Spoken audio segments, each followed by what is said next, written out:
really gonna rise with the sun. Step 2, get some good, some food in you. Step 3, think real hard about what you wanna be. Step 4, everybody just do your thing. Wake up, today's gonna be a good day. Wake up, today's gonna be a good day. Wake up, today's gonna be a good day. Wake up, today's gonna be a good day. Wake up, today's gonna be a good day. Wake up, today's gonna be a good day. Wake up, today's gonna be a good day. Wake up, today's gonna be a good day. Yo, set your affirmations, aspirations. I got shit to do, the aftermath of preparation. Good food, good mood, blood in circulation. One step at a time, yeah, that's how you make it. Set a goal you control and the steps you take them. I try to pick one thought, have some concentration. And if I make a mistake, it's called education. I try to do this every day, call it replication. Wake up, today's gonna be a good day. Wake up, today's gonna be a good day. Wake up, today's gonna be a good day. Wake up, today's gonna be a good day. Wake up, today's gonna be a good day. Wake up, today's gonna be a good day. Wake up, today's gonna be a good day. Wake up, today's gonna be a good day. So life ain't easy, yo. I think there's a reason, though. Ups and downs, just like every different season, yo. Sometimes I'm high, other times I'm barely breathing, though. I always gotta fight and hide from the demons, yo. Negative thoughts are poison they ride. Head full of flies, so here come the clouds. They'll never stop unless I can swap all the bad for the good in my head when I'm lost. Yeah, so I'ma fake it till I make it. Positive thoughts are overtaken, I got patience. One day at a time is how you operate a cadence. So flow, you grow, you show yourself a foundation. Stay away from all the shit that causes temptation. I know that I like to do it cause it's sensation. I live my life in my head like a narration. Don't expect greatness, do my best, man, I'll take it. Wake up, today's gonna be a good day. Wake up, today's gonna be a good day. Wake up, today's gonna be a good day. Wake up, today's gonna be a good day. Wake up, today's gonna be a good day. Wake up, today's gonna be a good day. Wake up, today's gonna be a good day. Wake up, today's gonna be a good day. Wake up, really gonna rise with the sun. Step 2, get some good, some food in you. Step 3, think real hard about what you wanna be. Step 4, everybody just do your thing.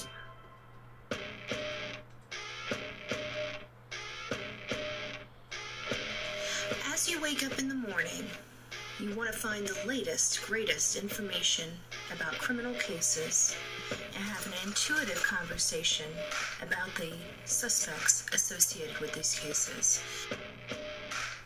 Head over to the Bullhorn Betty channel on YouTube.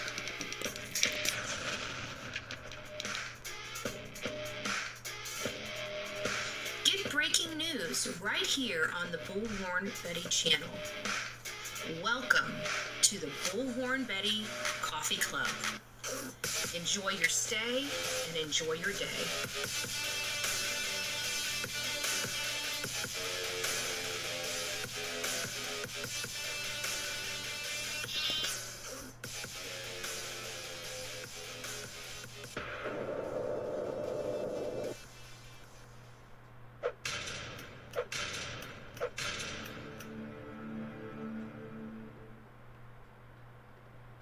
Well, good morning, my beauties. I would have been live. Let me see if I can turn this. Which way does it need to go? There we go.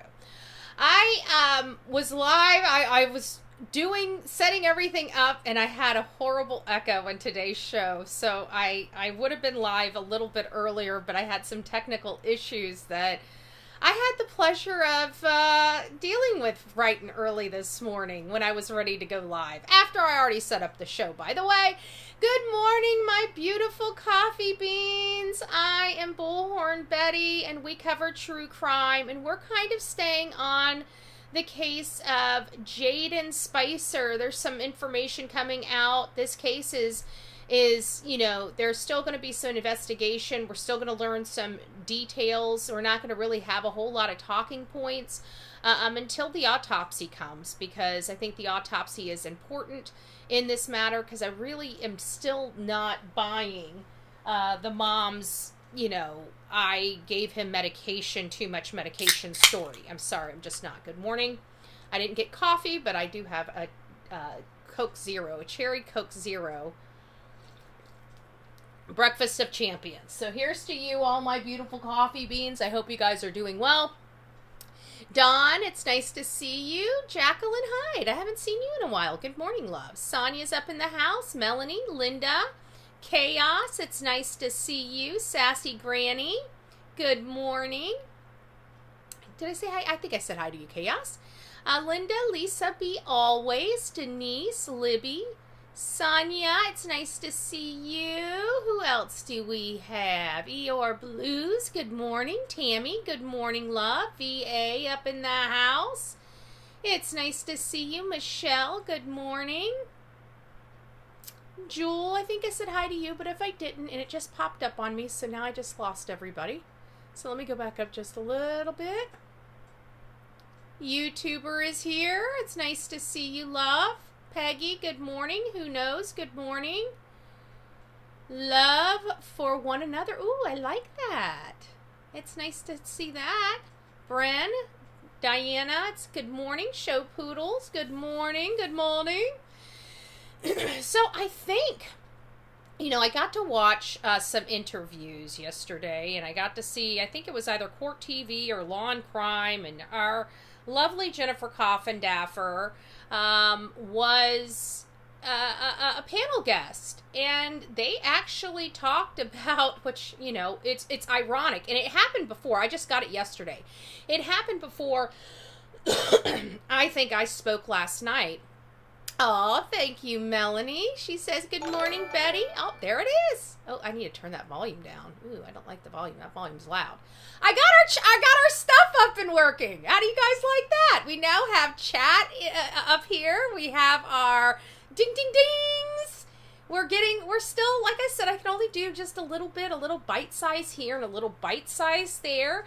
But as I'm doing these little bite sizes, we're getting everything kind of rolling out.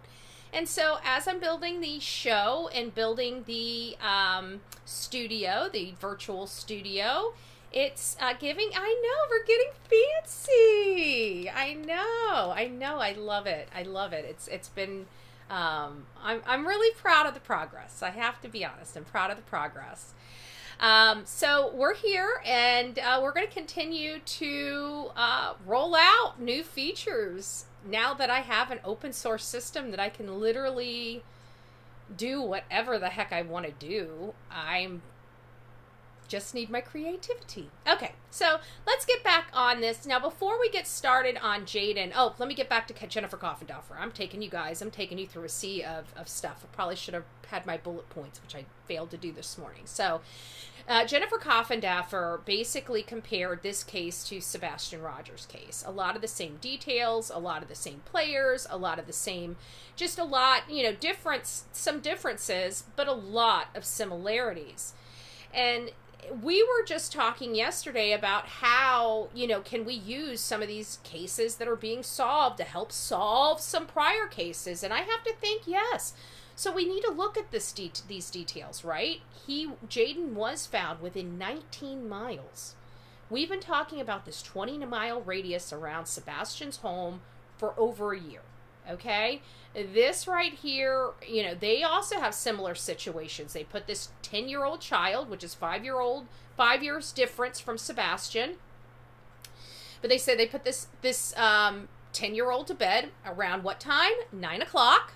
And when the mom woke up the next morning, the child was what? Gone. Very similar details. Although Sebastian's home was in a, you know, an area that had multiple homes, this is more of a trailer, you know, not packed with homes right next to it, but it's still in a rural setting, which, in all fairness, Sebastian's area, it's booming, it's growing leaps and bounds. But it's a rural area that they're growing leaps and bounds. Will it be rural very long? Probably not. They're building leaps and bounds. But at the end of the day, still a lot of details that mimic one another in this case. So we have to keep that in the back of our mind, right? We still have a lot of work to do with Sebastian Rogers' case because the details are not so straightforward. We have a weird event at the Texas Roadhouse hours before he disappeared. There was just, it just doesn't sit, the whole situation in the Texas Roadhouse doesn't really sit right with a whole lot of people. And then we have the 3 a.m. car. We just have a lot of stuff that was captured that we would like to have some finality or, you know, some worry boxes closed. But again, it's an uphill battle. We're dealing with a, in my opinion, a law enforcement body that lacks leadership and proper, you know, instruction. I don't know. All I know is that we've watched a lot of missing children cases. We know that we're being duped here by the parents. Law enforcement, you guys are going to hear, because we're about to put a law enforcement agent up here that's going to tell you how he feels about lies. And we've caught Katie and Chris in a lot of lies. But this is related to Jayden's case, not Sebastian's case. But can we garner some information? Yes. And what we hear is that law enforcement in Sumner County, every time we listen to these, are not doing their job. A lot of people have additional searches after the main search. We've got none of that from Sumner County. And I truly believe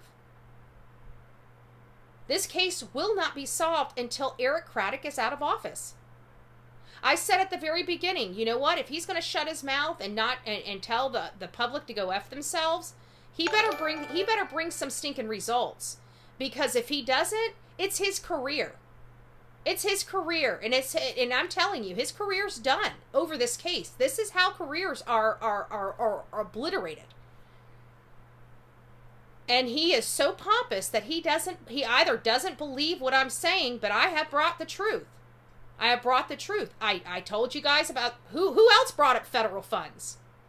Nobody else on these platforms talked about federal funds being ripped from their county over this crap. The only station on this platform that talked about anything related to federal funds was me. And they've got $200 million of federal funds wiped off their books. And I truly believe it's their state saying, look, we're not even getting behind you on this. Sorry, not sorry. That's how I look at it. Because that, to me, $200 million is somebody whipping somebody's butt and wanting them to feel it. You know?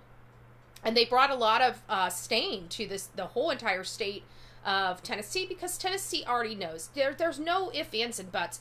Does Tennessee politicians know that they don't have the proper laws on the books? Of course they do. Why do you think that Bill just added all those bills that were just passed effective July 1st? They know they got a problem with law enforcement. They know they got a problem with the crimes against children. They're trying to enhance those things. But it's a little slow, and that's the way politics work. That's why you got to start these things when you start seeing them. Like I say, when I start seeing them, I tell you guys, well, we're getting on board with this. It's going to be 5 to 10 years, right? And that's just setting realistic expectations. Sebastian Rogers' case is not getting solved, yet we keep having cases with similar details consistently being solved fairly quickly, no? Jayden's case didn't go on ad nauseum. It's definitely not. He's been found. We have a whole host of other cases.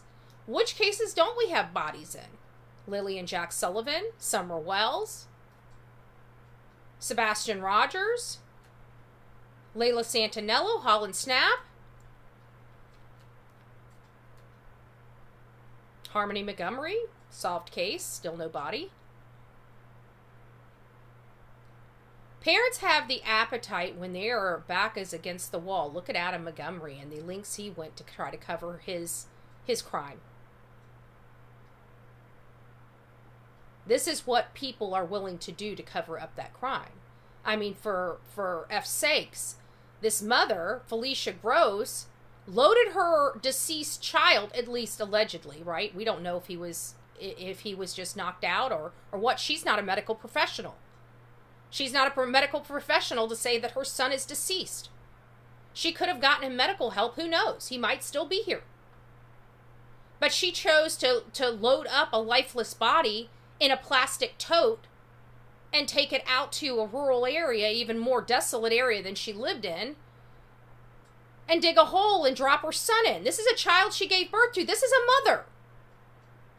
I just want to make sure if you guys were unaware of that. This is a mother that gave birth to her child and just loaded up a lifeless body in a plastic tote, loaded it up, carried it out to a rural area, a desolate area off Canoe something road, and sat there and dug a hole and tossed him in it. A mother. A mother. I want to keep saying that. A mother. And there is some details here that are also similar to the mother-child bond that is much similar to Sebastian Wayne Drake Rogers and his mother. Because his mother was never a nurturing mother. As soon as she had Sebastian, she took off to the Navy, leaving Seth to deal with a child that doesn't sleep. Trying to go to school, trying to better himself, and his wife takes off to the Navy. She never had that maternal instinct or that maternal bond with Sebastian, much like Felicia did not have that maternal bond with Jayden Spicer, because she was a terrible mother when she gave birth to him. Her mother had to take that child. That grandmother passed away, and the courts deemed it safe to send him to his mother's house. Now, again, I'm not complaining too much about the judge in this case, because this is and I know that people are very eager to pass blame, but this is a little bit of an unusual, well, not an unusual circumstance, but definitely a circumstance that allows me to understand what the judge was thinking. Okay, so obviously Jayden was pulled from his mother's care a long time ago, probably when he was born, due to maybe substances being in his system. I don't know. I'm speculating here, okay? I'm not telling you factual information. I don't know how the grandmother acquired her grandson to raise. I'm just saying it's speculative. So I believe that something happened that it may have been either her being out there on the substances and just being neglectful for a brand new baby, and they said nope, or she gave birth to that child in the hospital. That child had substances in his system, and they said nope. Whatever the case may be, the grandmother had Jayden and raised Jayden. Okay, he's 10 years old, so that's all he's known is his grandmother, and now he's being thrusted into his wackadoo mother that his grandmother tried to protect him from. The reason why I see the judge being okay with Jayden going there is several things. First of all, I know the needs of the judges to keep these children out of the system and out of foster care. It's a system that taxes the states. It's not necessarily in the best interest of the child. If you can get a child rehomed with family, it's much easier, it's much better, and typically the family takes care of them better than somebody that is not family. The mom already had children living with her, and probably didn't have any recent issues with the state related to those children, and therefore, because she had other children and things were working, she hadn't been in trouble in a really long time, I can see a judge saying it is in the best interest of this child to be with their biological mother. So I believe, again, all of that is speculative, but I believe that would be more inclined or likely with the judge. But before we get there, Lisa B always has provided us some stuff going on in the human trafficking HT realm. It's becoming more wide known that, you know, there is human trafficking and sexual exploitation of individuals in this country, and the people that have been fighting for the avocation, you guys are being heard. Just a few short years ago, especially when I came on this platform, nobody was talking about it. Very limited people, I should say, were talking about it. And people were applying it literally to like all the cases. So it really clouded the avocation. However, law enforcement across this country know it's a real thing. Know that people out there have stories to tell. Know that sometimes those women on the streets aren't out there because they want to be. Some of those women, yes, they do have substance abuse problems and choose to be out there in the streets for their habit. There are some people that are forced out there on the streets and forced into those habits so that they are controlled. And that's getting harder and harder to decipher. So law enforcement, as well as, you know, these trafficking survivors, have worked together to show law enforcement best practices and also how to identify these trafficked individuals. So something that was never once talked about is being talked about in law enforcement. So for all you activists and advocates out there, you know, in the HT and ST world, your voices are being heard. And I think that you guys would like to hear that. Your voices are being heard. So I wanted you guys to see. The local FBI, Omaha and Sarpy County law enforcement, the Nebraska State Patrol, and Homeland Security with activity in more than one neighborhood. South Omaha, Bellevue, West Omaha, and Sarpy County. Now, all of these sides are part of one years-long investigation. Federal agents surprised guests and workers at this hotel off 144th and I-80 Tuesday morning. Just one of many hotels around the metro where police say multiple people were arrested for sex trafficking after a 4-year investigation. When I arrived Tuesday morning, I saw 4-year investigation. I want you guys to understand that. 4 years.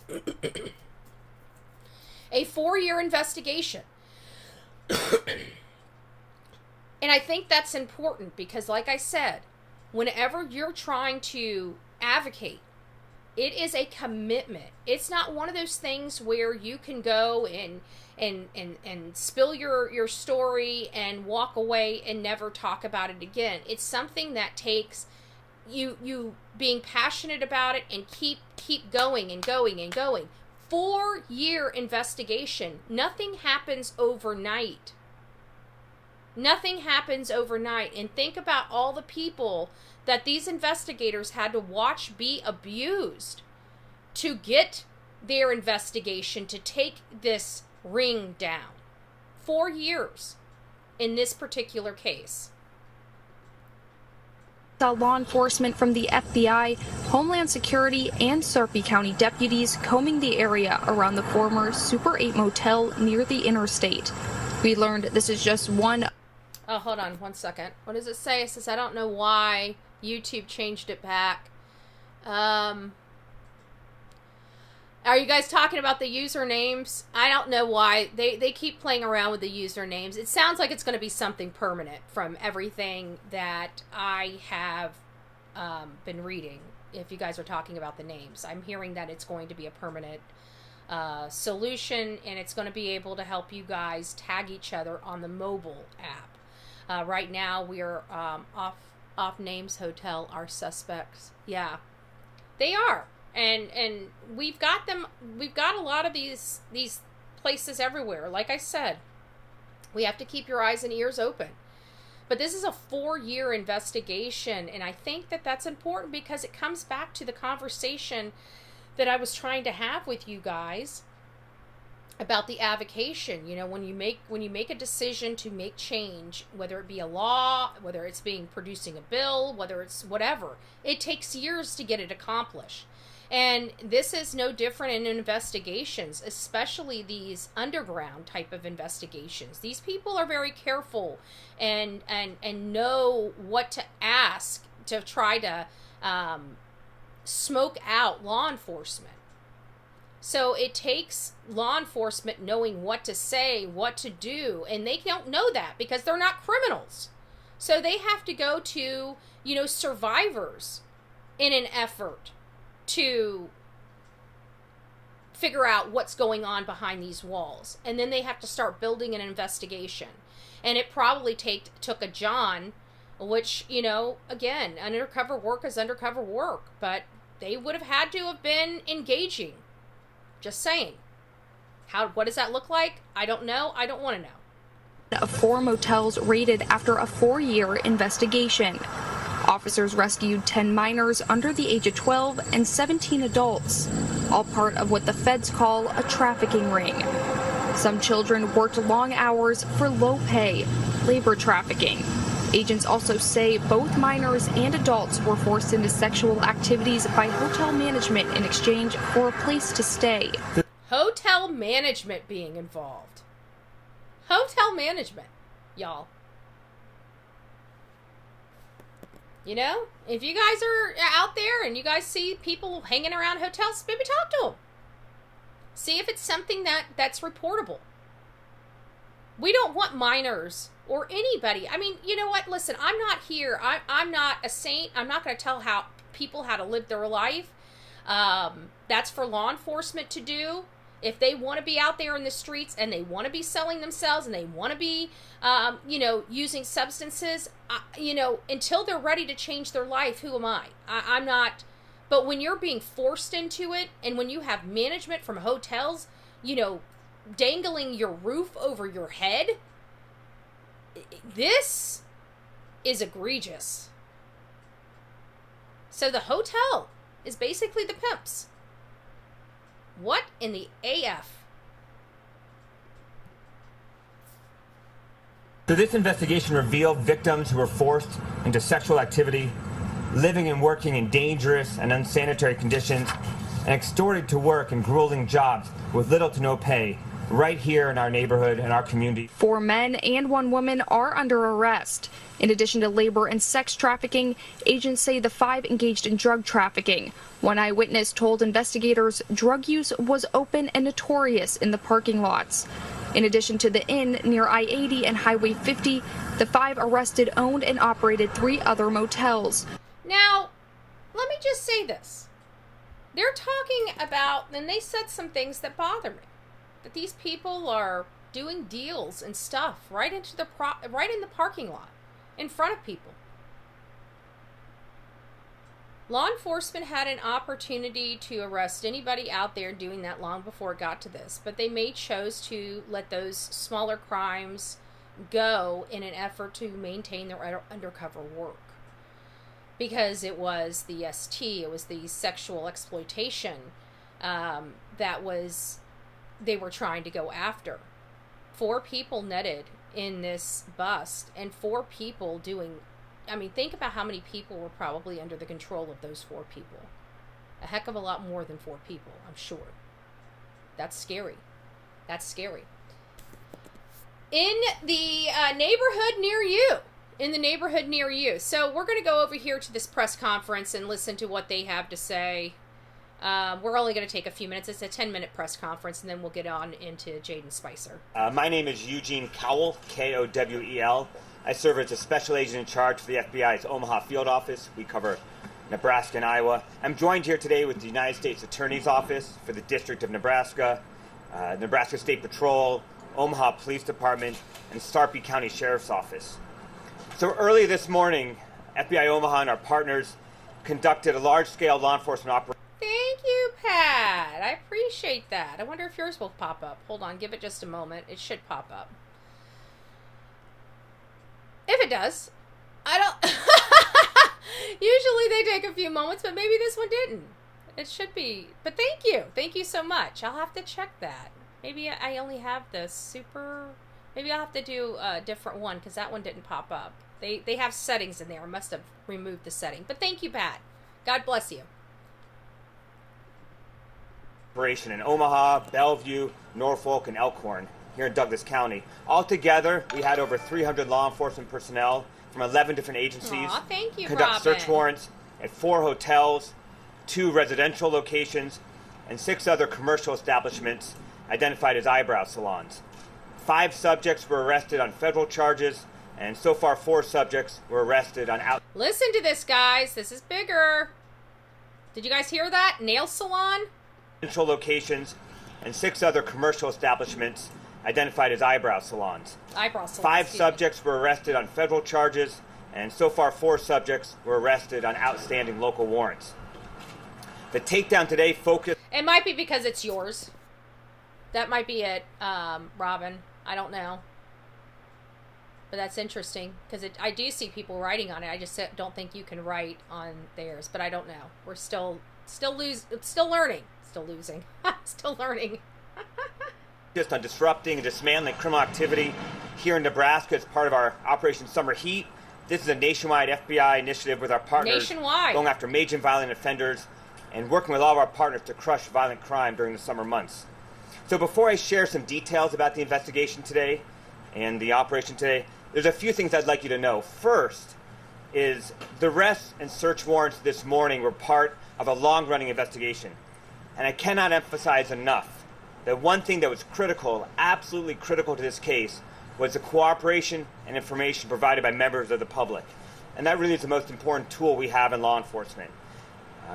When concerned citizens called us, when they become aware of criminal activity at these locations, and that was vital to this case. So we encourage the public, continue to call us. You may not see immediate results. Maybe we can't even always talk to you about what we're doing, but it doesn't mean we aren't listening. It doesn't mean we're not taking the information in, working hard to collect additional evidence and to go after the threat and to hold perpetrators responsible. Several concerned citizens made calls to human trafficking hotlines in this case about child workers and sex trafficking occurring at some of these hotels. So we commend those members of our community who stood up, who took a stand to help shine a light on these absolutely horrific crimes. Second, another critical component to this investigation was our partnerships that you see here displayed before you. There's almost nothing we do in law enforcement by ourselves. In this case, was a prime example. Every chief and sheriff and Colonel Waugh up here has devoted personal resources, precious personnel from their departments to serve with us on task forces where we join together on whatever the crime problem is, from crimes against children to gangs to cyber threat to counterterrorism. And we can't do it without that partnership. Third, what we're trying to do here is take cases from local to global. Ensure we're going after the worst of the worst. So in this case, working with all of our partners, we wanted to ensure we were holding accountable the leaders of the organization, not just going after the low-level criminal elements. That's what I was talking about right there. Not just the low-level criminal elements, because when they said that this was one of the targets this in the other interview, they were talking about the hotel and but long story short, one thing we can say is that the FBI is taking this seriously. This is a United States operation. This is not just a state operation. This is national throughout our United States, which is good. And I thought that this would be really interesting to showcase because once upon a time, just a few short years ago, law enforcement wasn't taking trafficking seriously. They weren't taking the elements of what was going on with our youth and them running away from home and disappearing. They weren't taking that as truth. They weren't. They're now realizing the error in their ways, and they are making leap and bound changes because we have a problem in this country that went undiagnosed for many years. And so now we've got people listening and people actually putting together. And now the women that are being forced into this are no longer being jailed like criminals. They're being treated like the victims that they are. And that's from a lot of women standing up and saying they had no choice. They had no choice. And law enforcement wouldn't listen to them. Well, the good news is they are now. So that's what we have. All right, guys. So we're going to go ahead and get on with Jayden Spicer. If you guys know Jayden Spicer, he's a 10-year-old boy that disappeared in Jackson. Oops, let me turn this off. Disappeared in Jackson, Kentucky. He hasn't been heard or seen from since. His mother said that she put him to bed. She woke up the next morning. He was gone. He must have ran away or took off. He had only been in the house for a short period of time because his grandmother was his sole caregiver, and she passed away, I'd have to think, from medical complications, but it may have been something else. It could have been a car wreck. It could have been a number of things. But whatever the case may be, his grandmother passed away, and it left him in limbo. And that's got to be really scary, because I know a lot of grandparents that are taking care of their grandchildren. A lot of them. Okay? There's a lot more grandparents taking care of children than you might think. And the idea that they love their grandchildren, that's why they're doing what they're doing, and they have complications. She was on hospice, so she must have had some terminal stuff, cancer, liver, and he was probably having to watch his. That's so hard. He went through so much at such a young age. But he went to his mother's house by court order, and it sounds like he's only been there. We're hearing May, but I don't think it was May. I don't think that happened. I think may have been when the grandmother lost her life. And many of you guys know court systems don't work very quickly. So within, I could see within 60 days from that, maybe the judge having an order for the child's placement. So I don't think that the child was there for 90 days. Some people are saying the child was there since May, but I think we're going to be getting to it. I saw a video. If not, it's got to be in my history. I just saw it this morning, and it was talking about more in line with what happened, but I still can't determine. It was a content creator that was speaking, between the Felicia Gross's husband, and he basically, I can't remember exactly what he said, but he basically said that, well, we'll get to it. I'll let you guys watch it. Sorry, my brain is not playing nice with me right now. So here we go. This is the press conference, and then we'll get on to the law and crime, which has more of the information, but there's just a lot here. This is in, let's get set up. Here we go. LT, Trooper, Kentucky State Police. But there's a lot that we need to discuss. Earlier today, detectives from Kentucky State Police, Post 13 Hazard, received new information related to the disappearance of 10-year-old Jaden Spicer. As a result, investigators identified a new area to search in a heavily wooded area. Oh, that's what I was getting at. Yeah, it's possible that the aunts may have had him. I don't know who had the child, but I just don't. The stepfather told this content creator that he hadn't been there very long. I think they implied 30 days. So that's where that whole conversation was coming. Sorry, I had a brain fart. Road and Jackson Community of Breathitt County. Detectives responded to the location and initiated a search.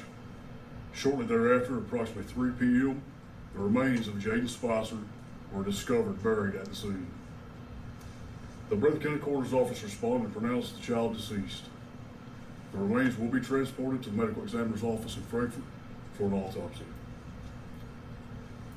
Jaden's mother, Felicia Gross, 33, of Jackson, was taken into custody and transported to Kentucky River Regional Jail. She is charged with manslaughter in the second degree, abuse of a corpse, tampering with physical evidence, and falsely reporting an incident. This investigation remains ongoing and is being led by Detective Nathan Roark.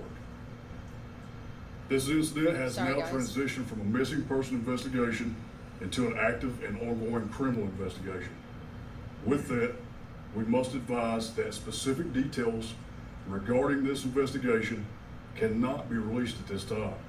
It is our top priority to protect the integrity of this investigation and seek justice for Jaden. I would like to take a moment to thank the many different organizations that assisted in the search efforts for Jaden. all the volunteers that spent numerous hours and days trying to locate him. Thank you to every person that sent tips or even shared a post on social media. Thank you to every person that prayed, and those prayers that were sent to us, and we ask that you continue to pray for a community that grieves at this tragic loss. At this time, I'll invite Commonwealth Attorney Miranda King for her comments. She'll be overseeing the prosecution as it moves forward. I heard somebody in the back, I think it was Lisa, say that he has the deep, maybe it was Robin, that said he has like the deepest voice. He does have a really deep voice, but, you know, still, the details had to have been hard.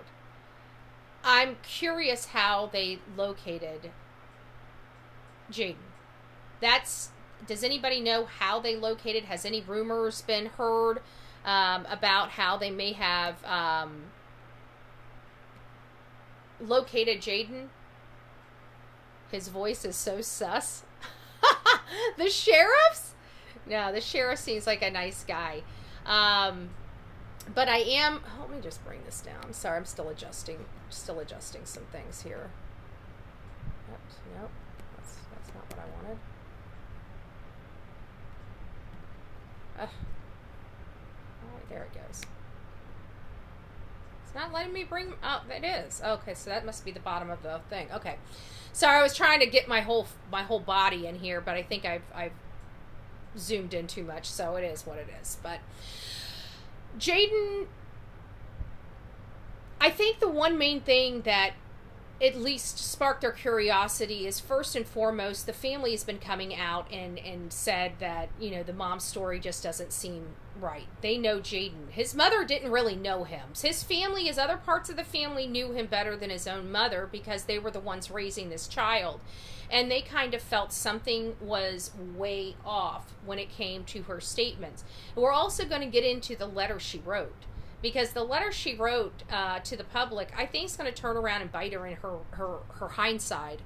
Yeah, that's what I meant, Robin Woods. Autocorrect. Oh, there was an autocorrect. Just don't bump into him in a dark alley.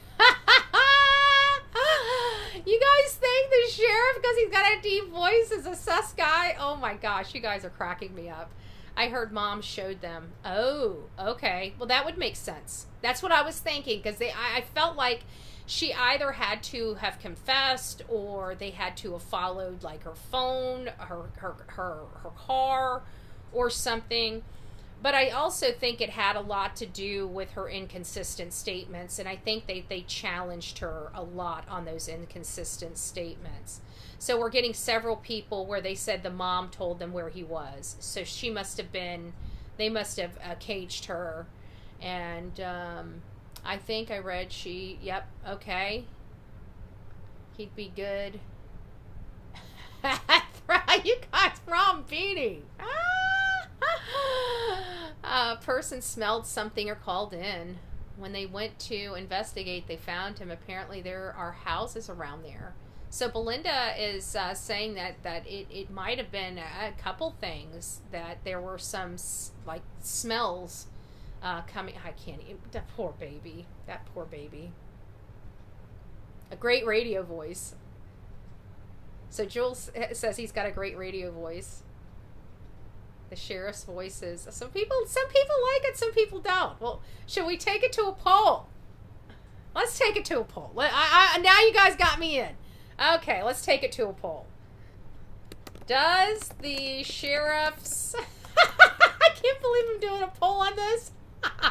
Does the sheriff's voice sound too... We'll say too deep instead of sus. Too deep. We're taking it to the poll, y'all. We're taking it to the poll. If you guys think, we just put up a poll for everybody. If you guys would like to vote, we have a poll right now. The poll is the sheriff's voice too deep? Out of all the things that we could be polling right now. Okay. Let's get back here. Let's read some comments here. They usually help us. If you don't look at him, you think you're listening to a person's voice changer. We'll have to go back and listen to it. We'll have to do a thing and close our eyes. Mom took law enforcement where Jayden was buried. There, in my opinion. Okay, so that's an opinion. Okay, good. Thank you for clarifying. I appreciate that. I seen an interview where a creator went on to the mother and stepfather. She confessed to them allegedly. I wonder if that was that, because I know there was that's the one, I think that's provided in the Law and Crime segment I'm about to put up. Outer Banks, nice to see you. She says she did confess. Well, I know she confessed, but I don't, we did hear she confessed, but it sounded like she was almost arrested after they found him, implying to me that it's possible that maybe,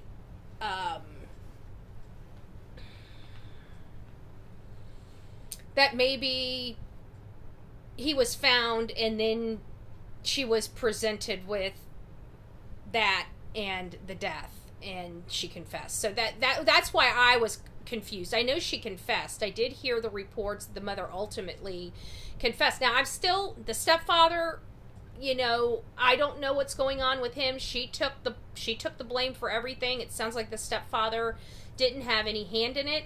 And before you guys start going crazy and saying, he had to have known something, we need to remind you of the Quentin Simon case, because Leilani was sleeping in the house with her boyfriend Daniel Youngkin, managed to murder and dispose of her 20-month-old child without his knowledge while he was in the house. So, and you could see his demeanor because he never knew she left. And law enforcement actually asked Leilani on the outside of the house next to the pool about her leaving. Now, she had previously told Daniel she hadn't left for any reason. And then when they provided her with the, provided her with the evidence that they believe she left, then she said, yeah, she went up to the store to get some Oragel or something like that. And you could see Daniel kind of turn and look at her, and it was almost a priceless view on his face, because he's like, you could kind of see his confusion, like, she was here all night. I don't understand this. And lo and behold, she truly did not, she truly unalived her kid. He had no knowledge of it. He was not charged in any way. So is it a possibility? Yes. My long answer is yes, it's a possibility that he had no knowledge of what she did. Now, what did she do? She is trying to express that she over-medicated her son on sleep aids. Do you guys know how much sleep aids it would take to make a child die?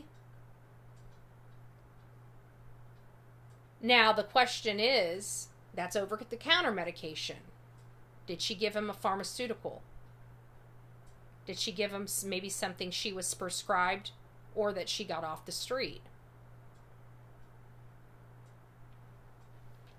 Because why would a woman be giving a child sleep medication? Did he have a history of not sleeping well? Was he going through a rough transition into her home?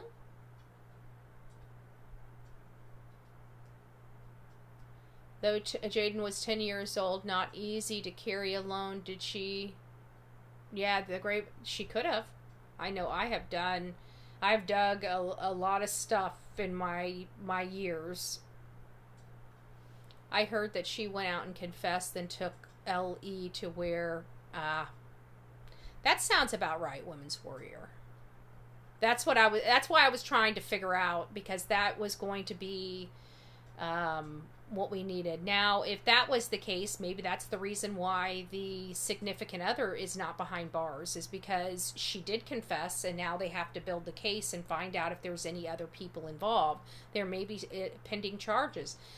Pending the autopsy, those charges against the mother may be enhanced, because she's telling them it's substances. If they don't find any medication and find a, blunt force trauma or, petechia, that implies suffocation or strangulation, cutting off of the airway, restriction of the airflow, then you've got a different type of scenario here, and that would be a lot different than, accidentally over-medicating your child. I've never heard of a parent that has accidentally over-medicated their child unintentionally, not call law enforcement or poison control to help that child. Just like Sebastian, I think that was a handoff at the Texas Roadhouse. Yeah, there's possibility there. A great possibility. I don't know Outer Banks. So Outer Banks is asking what is wrong with these mothers and children. But it goes both ways. We can't just say what's wrong with these mothers and parents. What's wrong with these children, too? I just read 3 different cases yesterday of children having disciplinary mechanisms, like a phone being taken away, and they wait until their parent goes to sleep and shoots them. Kills them. Over a cell phone. There's something majorly wrong in our society today, without a doubt, in the family realm. The unconditional love aspect of society seems like it's starting to get fewer and far between. Because when you unconditionally love somebody, you want to see them happy, whether it's with you or anybody else. Most parents who need who need to medicate children are careful with their doses. They are. Very careful. But this child was never with this mother. Those other children lived in the environment that the mother created. They were adjusted to that environment. Jayden was not. He came from a good, wholesome home and threw basically into the pits of hell. I don't see it any other way. Daniel smokes Drano. Yeah, that's another case. All right, let's get over to law and crime. I think this is where I wanted to start on the law and crime. And we are learning that she was known to some extent to child services in Kentucky. Kentucky.com is reporting that in 2015, a woman with the same name and age as Felicia Gross was convicted of endangering the welfare of a child, and the conditions of her release, according to the outlet, in that case. And that's, these are things that this judge knew about when he assigned this child into the care of his mother. So she hasn't been a very good mother, and why she's had all these children. And guys, we had a conversation that I know is probably problematic to my women out here, because we actually had some conversations about the restricting of women's reproductive rights. And I know that is a really tough topic for a lot of people. But here's a case where this lady has, we are counting, it may be higher than this, 6 children. 6 children. Most of her children have been taken away or split apart. They're not all living with her. At what time, when there are so many mouths to feed and dependence of the taxpayers, does our government have the right to say, hey, if you're not taking care of your children that you keep procreating, we're going to take your rights to procreate away, because we're sick and tired of having them on the tax payer. And the way our laws are designed is they can't do that. Would that solve some of the issues, or would that complicate it? I'm one of these people where I want the government out of our lives. So I'm one of these people where I cover, these cases. And so I'm sitting here banging my head against the wall, trying to figure out how can we reduce some of this. And it's going against, even what I would be willing to support. But at what point would I be willing to support those types of laws? You know what I'm saying? It's getting closer and closer when I start hearing, because look at Don Wells, same thing. they've had all these children. Not one of those children are those parents taken care of. They're all being taken care of by the state and the taxpayers. You know? But we have Roe versus Wade, and we know that women love their reproductive rights, and they don't want their government in. You guys know my stance. I want the government out of our lives. I want them only dealing with infrastructure and all this other stuff. But I think it's something that you guys need to start, because at some point in our future, I think it's going to be on the table. And we all need to get right with our feelings on it. Just saying. Case was to submit random drug cases and to work with Child Protective Services in Kentucky. The local court would not give us the court documents related to that case. We were hoping it would be able to shed some light on what happened there. Hold on, I want to read this because Women's Warrior just said something. She said, let me put my face back up here. She says, Betty, I worked with a woman who had 8 removed at birth. She kept going, and I asked why would she keep putting herself through, and she says she hopes one day she will get to keep one of them. So sad and irresponsible. Wow.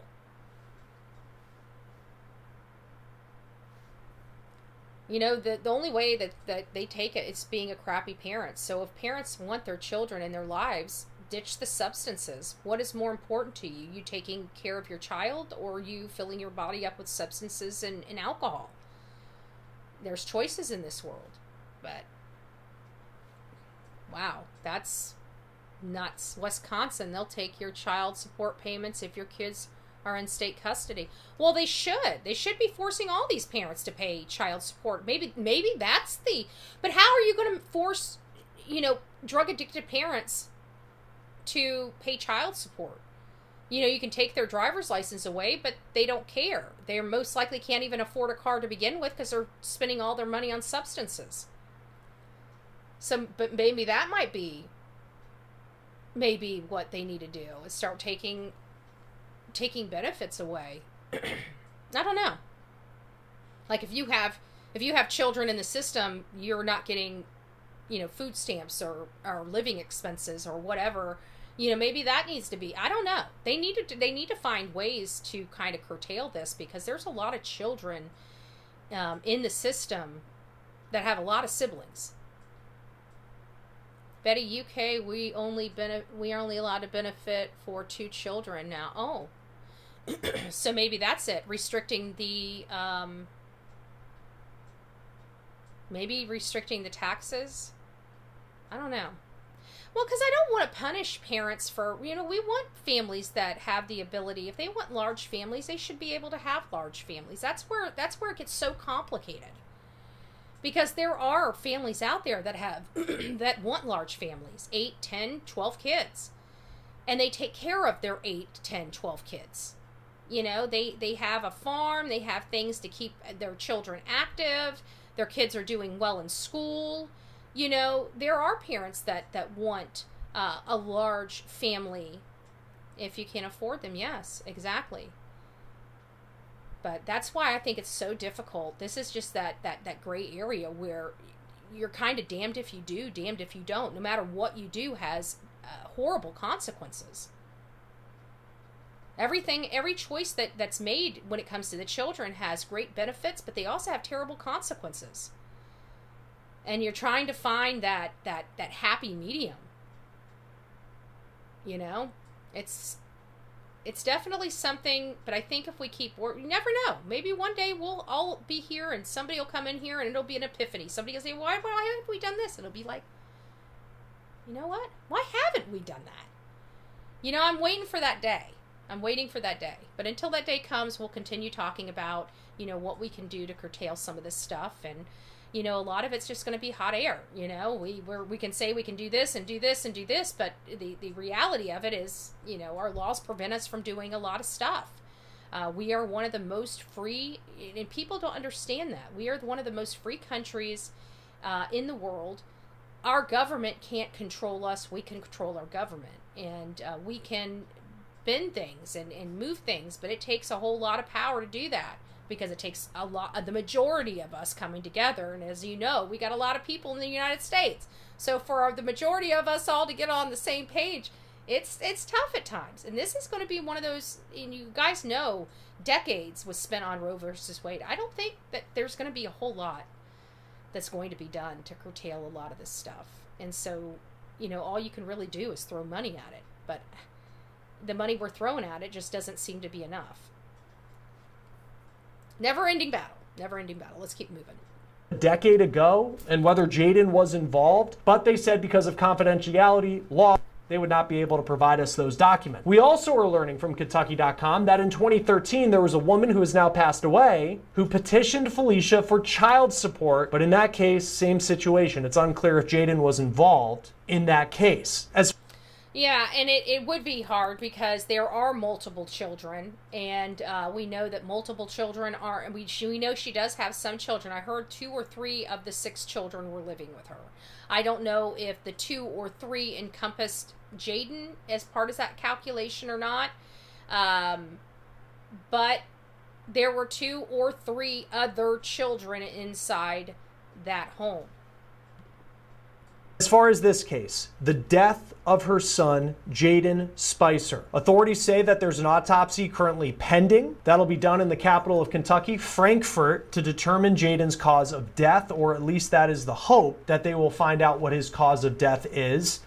And I believe that may actually be taking place today, because I think he makes the comment that this is happening tomorrow, which I believe is today.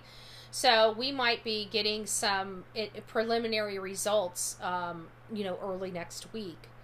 Maybe even as early as some preliminary results as early as tomorrow. But I have a funny feeling they may wait to give us some preliminary results sometime next week. Just my opinion. I don't know if that's true, but we'll keep monitoring it. Annette says, look at the case of Harmony Montgomery, for instance. This is so sad. These kids get murdered. It happens here in Australia as well. We don't have the death penalty. I wish we did. Yeah, I was very, very much upset because Maryland used to have the DP, and they changed their laws, and then you have a monster like the assailant that killed Rachel Morin, and he gets to spend the rest of his life with 3 hots and a cot, and God forbid he gets into a facility like Austin Drummond, and who knows, he might be living his days out like a kingpin inside our facilities. And I think that's just totally wrong. Why does he get life when this beautiful mother didn't, when hers was stolen from her?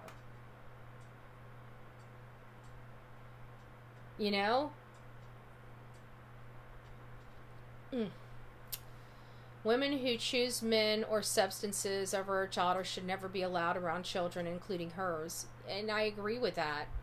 But, from everything that she was putting forward and things that I heard from her family and friends that were still close to her, is that she changed her life. She hasn't been in trouble or had problems for the last decade. And when we look at her home, in all fairness, looks a lot better than the place that Lilly and Jack lived in. Did, just on the face of it, did she meet the basic needs of Jayden? And that's the legal requirement? And the answer is yes. Was it the best placement for him? Clearly no. And to have was she convicted of that endangering charge? Do you guys know? Well, I guess maybe it might come out here, but I think she might have been convicted. I want to share with you also the emotional words of the local prosecutor who will be taking on this case. This is what she said at this news conference where they announced that Jayden's body had been found. Forgive me, guys, I've got notes. As Trooper Gayhart said, I am Miranda King. I'm the Commonwealth's Office prosecutor. I think I speak for an entire community when I say that we are devastated. So, Faye says she doesn't believe she acted alone. To be honest with you, her lifestyle, the man that she's with, he could have contributed. Would it surprise me if he did? It would not surprise me if he did.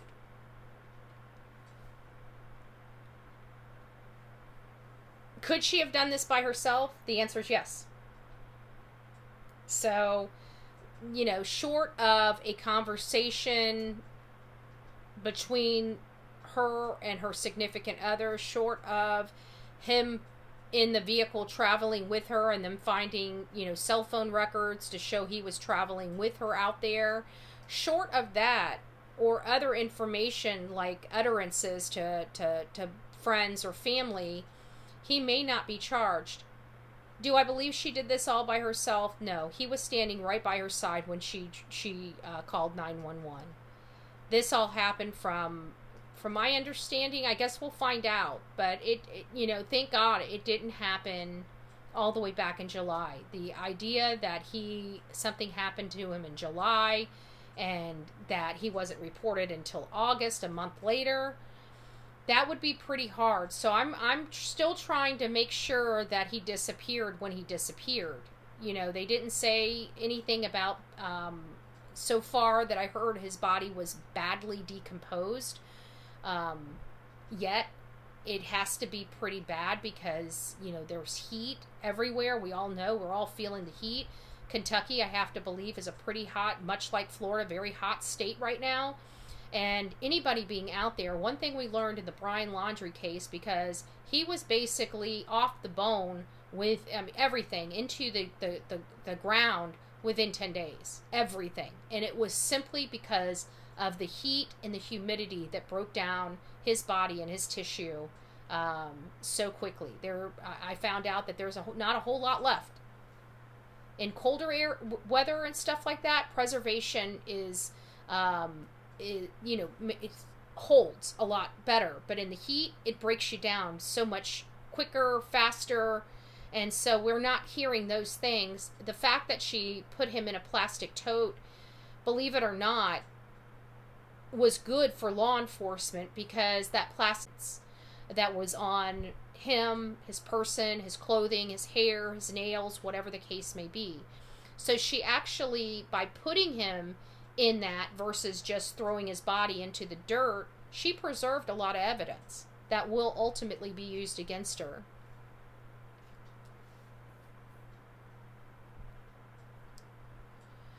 So what does this say here? It says, let me get back here. The oldest 3 children with great-grandmother, youngest 3 children with Felicia and Joshua. Okay, so 6 children, 3 with great-grandma. Good gracious.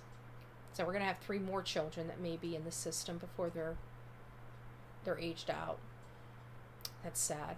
This woman had so many kids and put them on parents and great-grandparents, or parents and grandparents. Awful.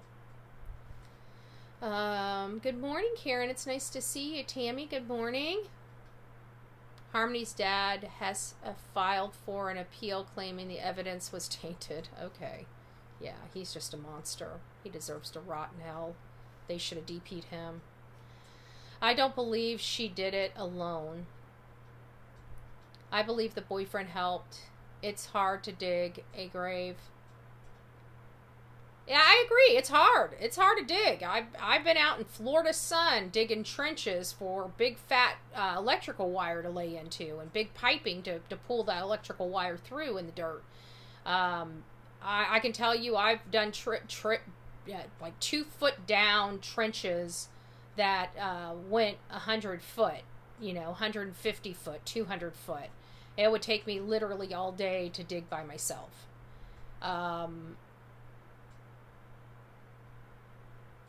So, yeah, it is tough, but if she hit him in a tote and waited for the boyfriend to go to work and then got up and went out there and was gone for several hours, nobody would have been the wiser. I'm just saying, I'm not saying that I believe or don't believe Josh at this point. All I'm simply saying is that we have experiences, and recent experiences, of similar situations that happened where the guy had no idea. And so we don't want to sit here and publicly place blame on somebody when we don't have all the details to place blame. Anybody knows I'm the first part. I'll throw somebody under the bus and run that bus over them multiple times. But I always am cautious about who's under that bus, because there are situations where people are treated poorly and they had no knowledge, and they blamed themselves for years and years to come because the shoulda, woulda, couldas. And that's going to be a tough pill to swallow, especially if he was blinded. So I would just like a little more information. It's not out of the realm of possibilities. As a matter of fact, if we find out he's involved, it's not surprising at all. But we don't have anything necessarily connecting him other than suspicion, especially in light of the mother, from what we've learned through our audience, not only confessed to the crime, told law enforcement she's the one that did it, and took them out to where he was. Was that to protect her boyfriend, or her husband rather? I don't know. But I don't think the husband would have had really any problem with Jayden. I mean, what problems would he have with Jayden? He was the one working. She was the one home with him. I don't know. I think we need a little more information. But I wouldn't be surprised if we find out he ultimately is involved. If his involvement is just, misleading law enforcement verbally, like saying he was with his wife when he wasn't, or he was there, they may look past that for him to be a state witness. So we'll see how all of this rolls out. But I'm not friendly with Josh right now because he could have been involved. And if you guys know anything about me, I don't say involved, be nice to, or anything until I know for a fact. And I don't know for a fact. And so I'm not going to have any words of praise for Joshua at this moment. As a matter of fact, I'm very reserved, and I am side-eyeing him just like everybody else is. Robin just said I just sent you an email. Okay, hold on. Let me take this off so we can get to my email. Hold on a second.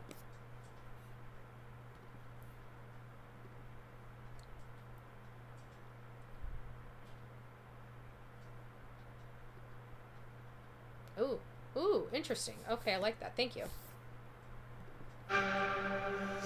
This is interesting. Okay, thank you for that. Let me see about getting this back up. Oh, wrong one.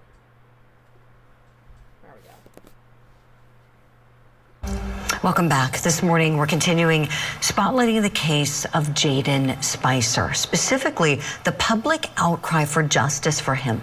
The 10-year-old's body was found Tuesday buried in a heavily wooded area not far from where he went missing. His mother, Felicia Gross, is facing multiple charges, including second-degree manslaughter in connection to her son's death.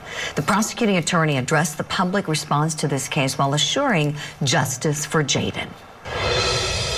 I'd like to take a moment to extend my condolences to the people who loved and cared about Jayden. While this is not the outcome that we had hoped for, we certainly are grateful that we were able to bring him out of the woods today. I'm sorry, guys, this is hard. Finally, I'd just like to say that the outpouring of love and support as a result of this has been absolutely remarkable. And it appears that there are people all over the world that love and care for this baby.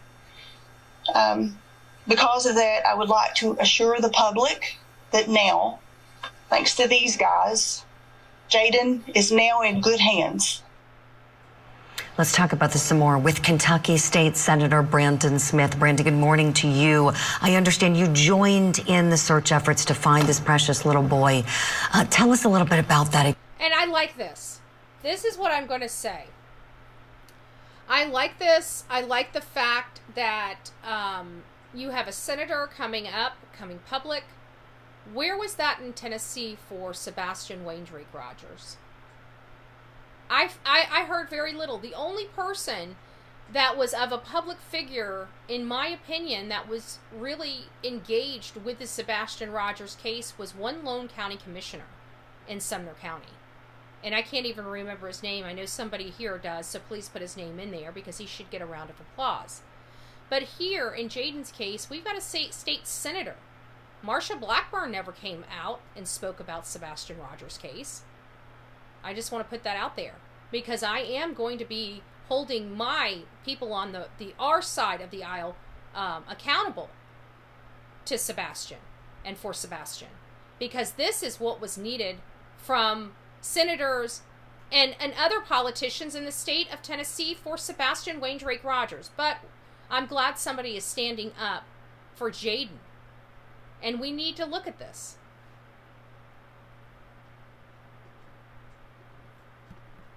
Experience, if you would, please. Well, I, like so many other people, had been following the story and had a lot of questions. I was curious early on why, like, an Amber Alert hadn't gone out, that with more information was not available. And so when they finally asked the public to start searching, that's exactly what I did. And I hopped on a bike that I've got, and that way I could cover a lot of ground and get back in rough area. And so I went straight to ground zero. And this is tough terrain, and you've got a lot of... Wow. Not even just a state senator, but somebody that took on the responsibility of becoming an active searcher as well. This is what people should expect from their government. This is what people should expect from people that say that they care about their families. This state senator didn't have to do that. God bless him. Homes that are off the beaten path for a reason. They don't want to be bothered. They don't want you trespassing on their property. And so it's a difficult area to get into, and there's a lot of other issues that you need to be careful about when you're out doing one of these searches. Sure. Senator, of course, this was not the result that anybody wanted. Would you tell us what the public sentiment has been like throughout this process, throughout all of the days where everybody was still hopeful, and now with this terrible news that we just received? Well, hope and anger. A lot of the people were very hopeful that he would be found. I felt like that he would be found. I thought the whole time that I was searching that he was probably hiding. I felt like he, from just feedback I was getting, was probably in a very difficult situation at home, and that if he'd gotten away from them, that he was going to hide. And so having been an old Boy Scout leader myself, I felt like I knew some good places to look for him, but that he would maybe respond to me and come when I called his name. And I shared some videos of where I was searching for him, so people would know not to search those areas that had already been there. But also I wanted the camera on to make sure that that people knew I wasn't trespassing or nothing, or trying to get on their property illegally. And that's another part about it, is making sure Everybody always talks about me and my damn cameras, but I tell you what, that is for their safety as well as my safety. This senator understands that best practice. You always have cameras running, because there's no dispute. There's no dispute where I was posting those flyers. I was in county easement. Yes, you still maintain your county easements, but it's not trespassing, and that's the point. So he did everything right. He understood. Now you guys understand. Not only does Bullhorn Betty film herself when she's out there searching, people that have brain cells and scruples upstairs do that because it protects them. When you're searching, that you give people notice and let them know that you're there. Mm-hmm. Smart Senator. Curious if you know anything as to why law enforcement charged manslaughter rather than another homicide charge that may have been available or more appropriate under the circumstances. Do you know, Senator? I don't, and I just like most people thinking about it, I assume that it's because she cooperated and did take them to his body, which I'm thankful for. This is something that she could have taken to her grave. We may have never. There you go. That answered our question right there, factually, undisputed. She took law enforcement to Jaden. So now we know.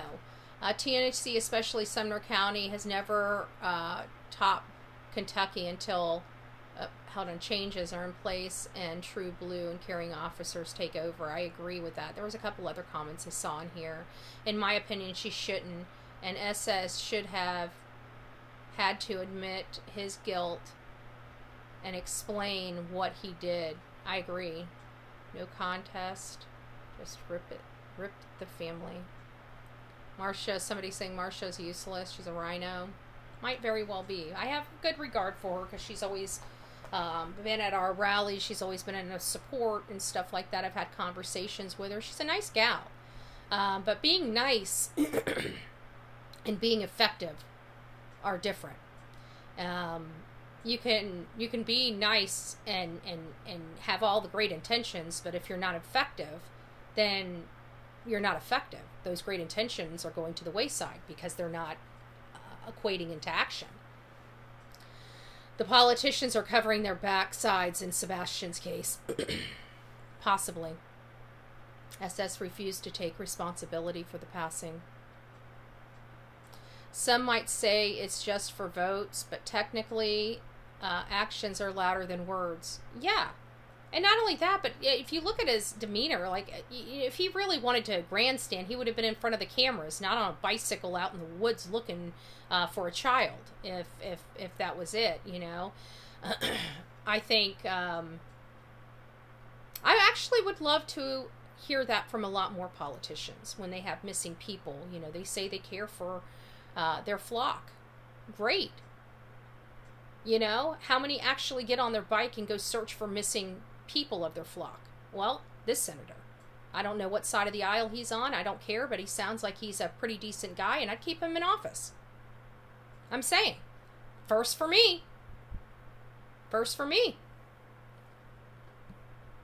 Found this baby. And it could be that there are other people involved, and maybe she, you know, they're wanting to give her some room in order to, you know, work with them if there were other people involved. But I'm not really sure. I know people are they're upset by it. They're outraged by it, and for good reason. But right now we just have to trust the process and let these professional men and women do their job. Yes, it seems they're quite committed to justice for little Jayden, based on what we saw, you know, in just the preliminary remarks with that press conference yesterday. Senator Brandon Smith, state senator in Kentucky, where this awful tragedy occurred. Thank you so much for joining us this morning, giving us the information you were able to, Okay, it sounds like it's... Let's see if he has any... Every good wish as things move forward in Kentucky for everyone there as they continue healing from this awful death. Thank you all for covering it. Certainly. I don't know. The guy looks... He looks upset. I believe him. I don't think that was for votes. I think that was genuine. I think what he did was genuine. I mean, he looks like a genuine person. I don't know who he is. Again, you know, anybody that gets on a bike and goes and searches for a missing person that has political standing, he didn't have to do that. He could have sent one of his guys to do it, right? He could have sent a team out. He didn't have to physically go out there. He physically went out there. These are the types of statements that we should be having and notating in our office. I would not get rid of this guy. I don't even care if he's a Democrat, Republican, Independent, or anything. I don't care. Somebody that cares enough about their community to get on a bike and go search for a missing child is a rock star to me.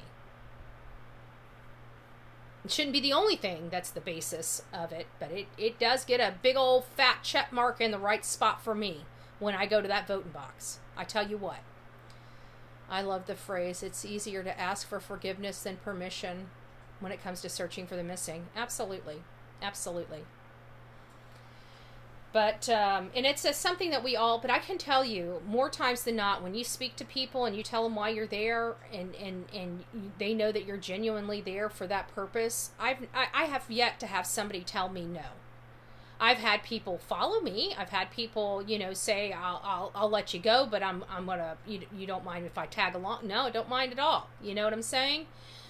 So I've had situations where, you know, they wanted to come with us to make sure we didn't take anything off their property, and I'm perfectly fine with that. I'm looking for a human being that might be on their property. I'm not looking for anything that they're doing. I could care less. I could care less whether they had the distillery for moonshine or a marijuana crop behind their house. I don't care. I'm not there for that.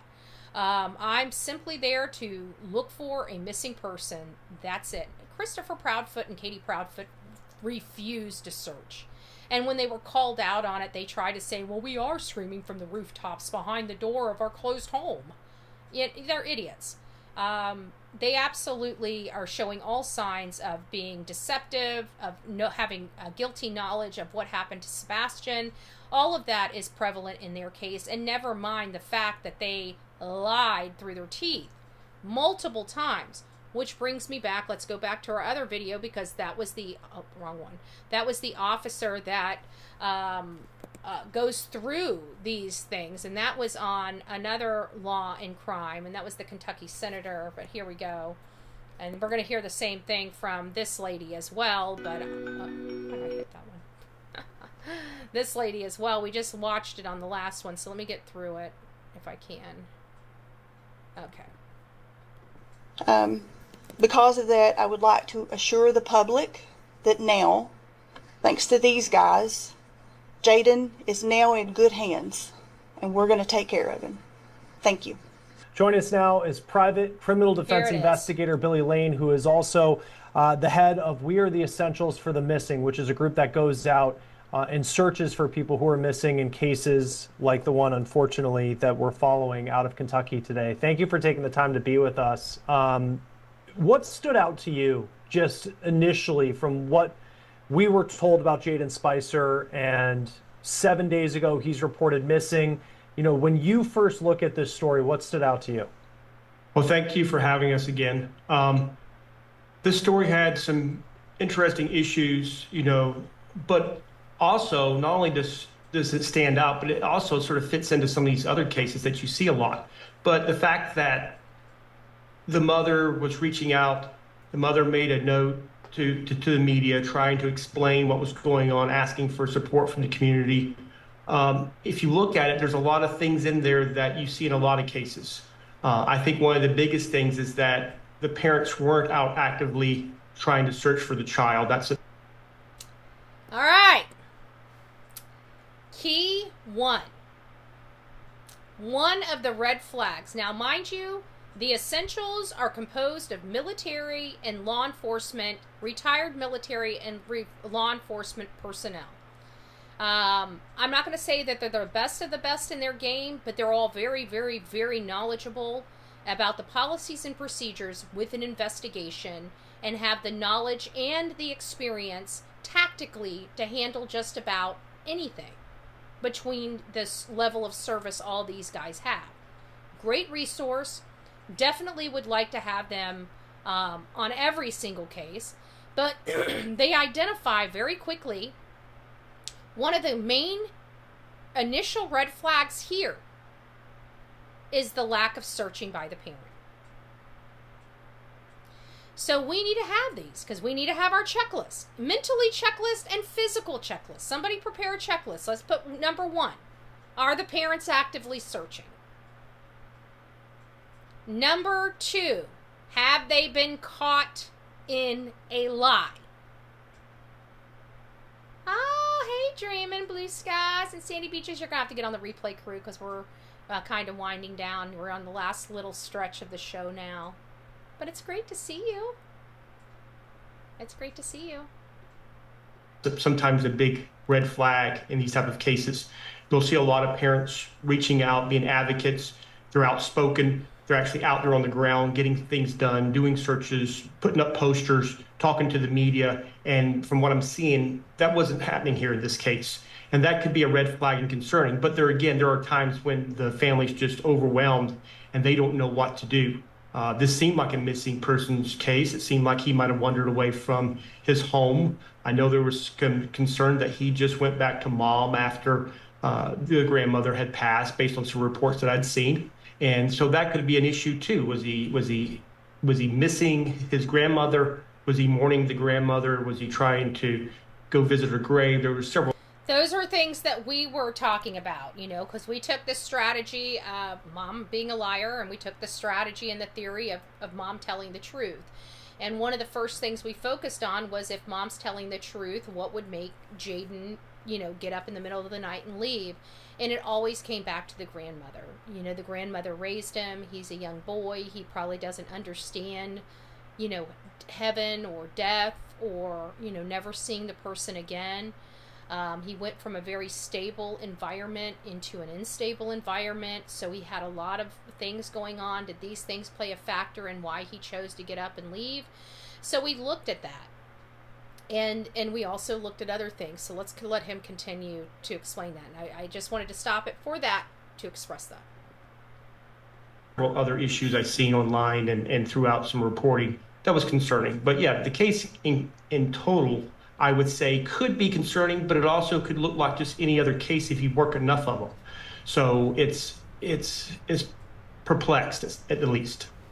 When you look at the timeline of the last 7 days, which was really how long it went on for, it was Wednesday morning of last week that he was first reported missing. During these types of searches, where you do have law enforcement, and it seemed like they used every resource they possibly could in Kentucky to try to find this young boy.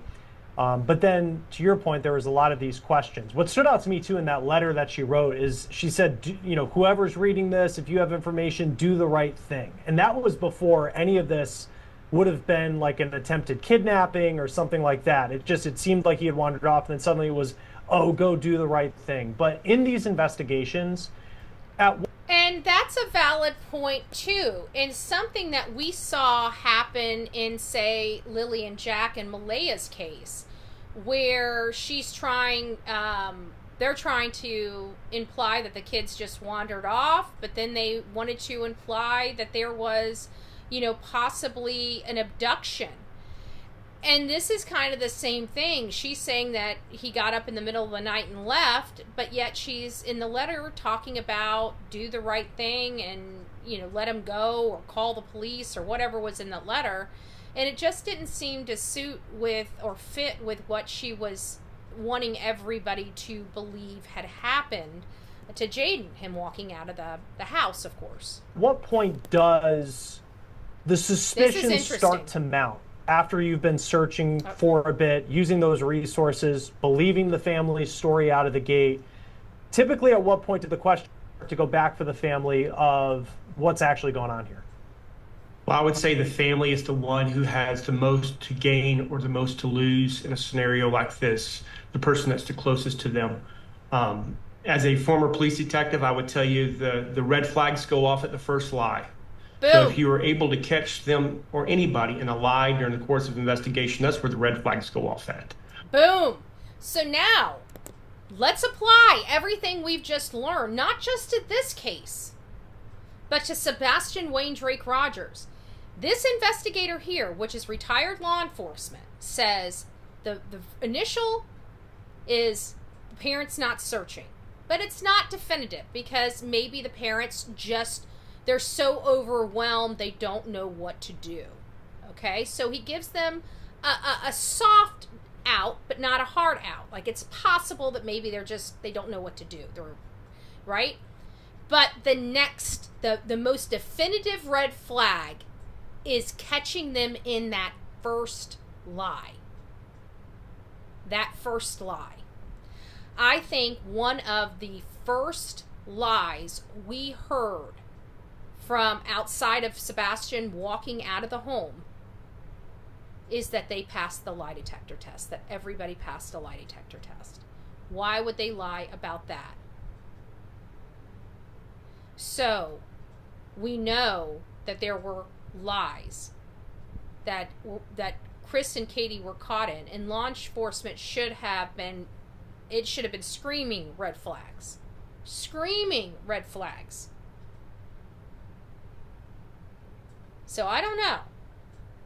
But we can apply the things that we are learning from these other cases to another case. And here is a great test subject right here, because out of all the cases, all the recent cases we've covered, this one here seems to have the most similar details to Sebastian Rogers as an active case that I've found. So we want to monitor this, and we want to make sure we're notating critical factors. Plastic tub, burying, 19 miles away, inconsistent statements, lies, failing to search. And then we take this letter and maybe say somebody like the deception detective might review the letter and give us a little more insight into that letter. That would be interesting.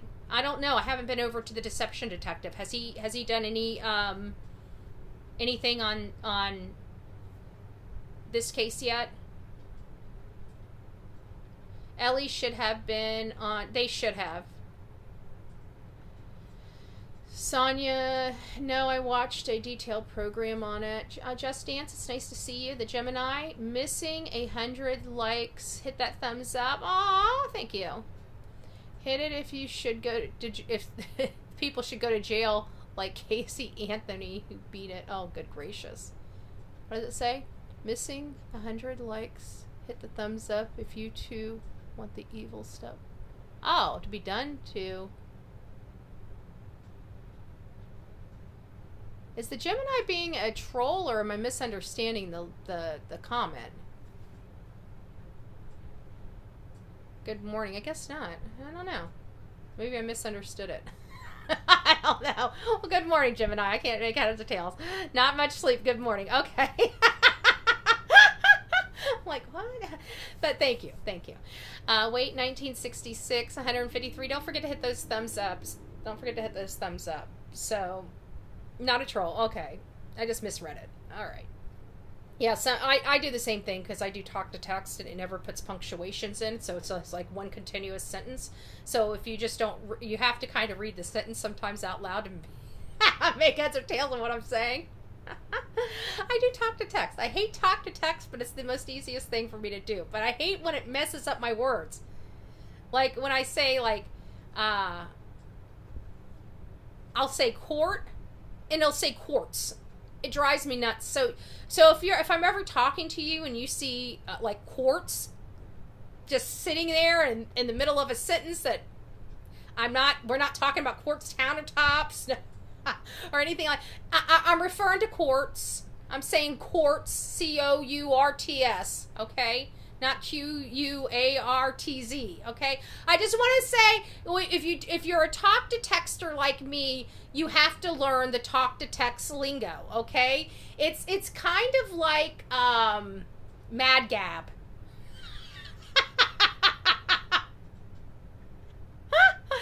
Talk-to-text on your phone is like Mad Gab. Like... I'm a love king. Oh, I'm a love king. You know. Joking. Joe King. Okay, never mind. I'm not that funny this morning.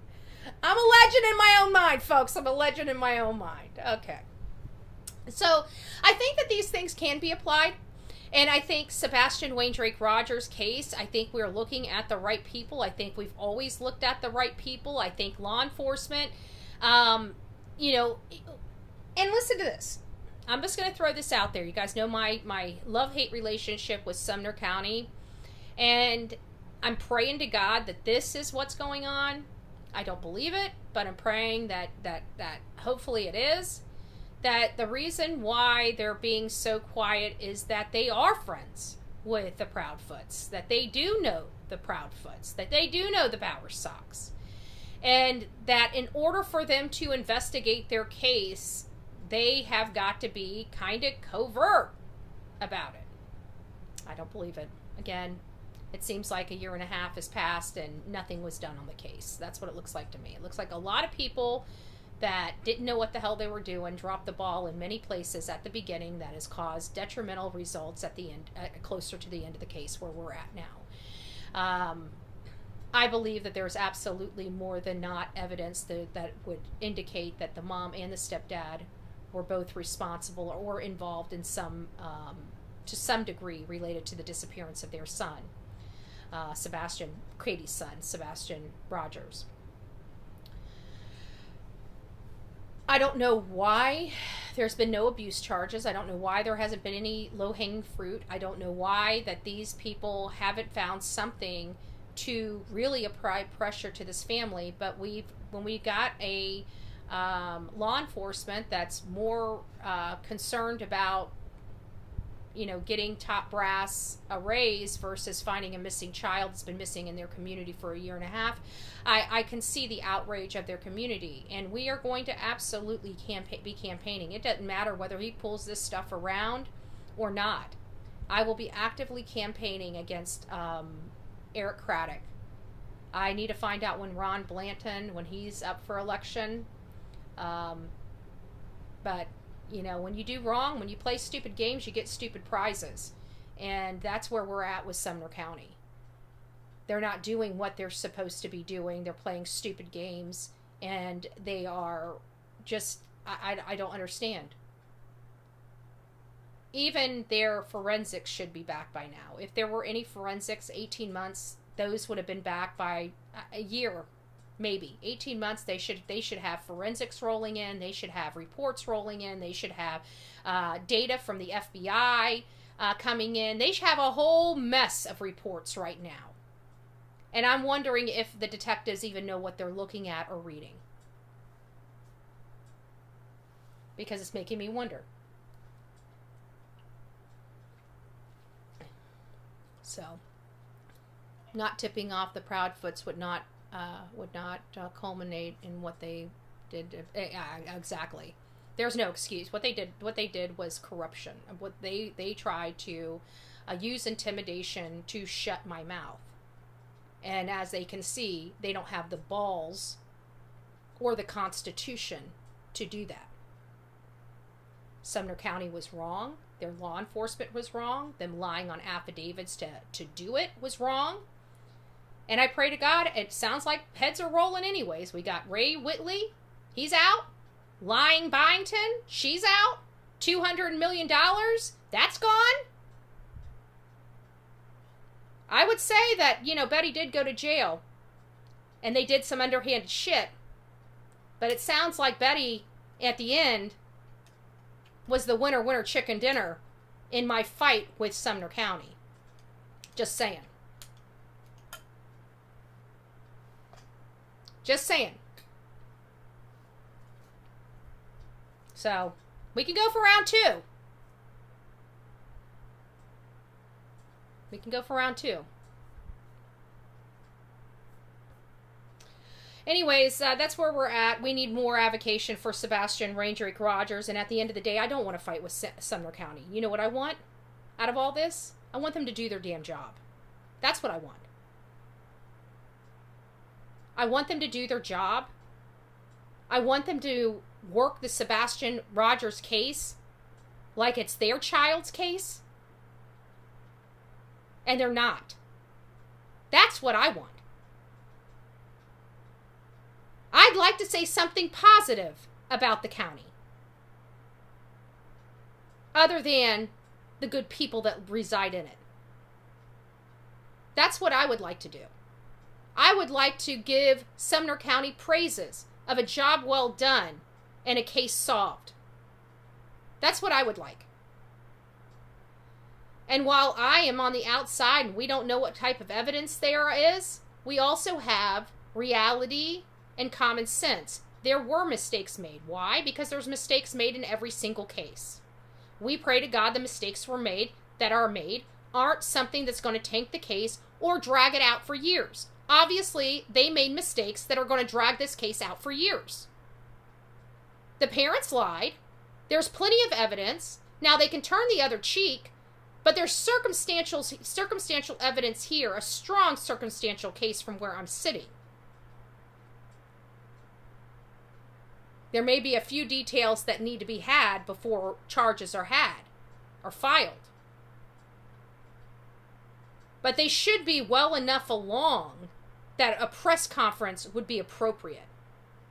They're intentionally and willfully doing this to Seth. For no other reason than because social media makes that shit county look like shit. That's why they're doing it. They're angry. And just like Mr. Frizzell told me, that piece of shit attorney out there, I'd never hire him for anything.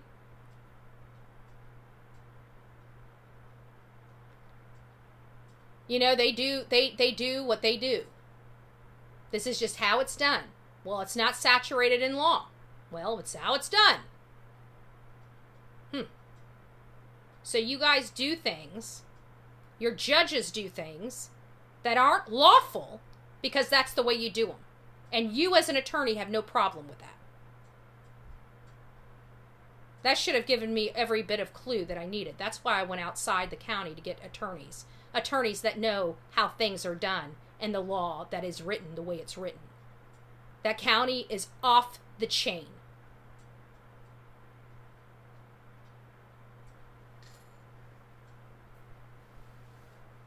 They were all in it. Don't worry, we're going to get down to the bottom of that too. We're going to get down to the bottom of that too. So, they're all criminals, all in bed with each other. It's called the Good Old Boys Club. And what did Bullhorn Betty go in there and do? I pissed on it. Because I don't do Good Old Boys Club. I do what's right for the community and what's right for the people wherever I go. Hopefully, law enforcement makes a change, but we are listening to the essentials. This guy right here is former law enforcement or former military, okay?